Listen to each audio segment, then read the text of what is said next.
আমাদের সম্পদ লুট করতে পারে।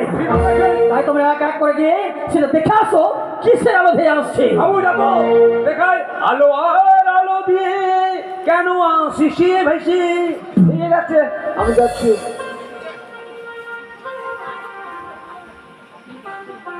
বাবু কেলো বাবু, ঝড় বৃষ্টি হয়েছে তো, হ্যাঁ ওই জোনাকি পোকা জলের মধ্যে পড়ে গেছে। ও জোনাকি কি পোকা জলে গিরে গেছে? হ্যাঁ পড়ে গেছে।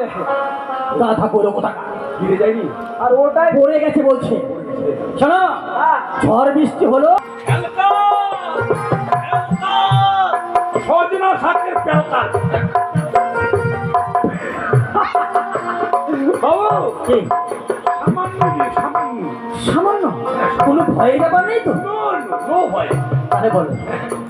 ব্যাপার হচ্ছে কি জানেন, এই যে ইঁদুর আছে, ইঁদুর ইঁদুর। হ্যাঁ ইঁদুর আছে তো। হ্যাঁ, এবার ইঁদুরের রাগ হয়েছে কোথায়? সূর্যের উপরে। ইঁদুরের রাগ সূর্যের উপরে হয়ে গেল? হ্যাঁ, বলছে যে বেটা সূর্য সব জায়গায় তুই আলো দিচ্ছিস, আমাদের গর্তে আলো দিস না, আমাদের ছেলে মেয়েকে আমরা লেখাপড়া করে দেবো।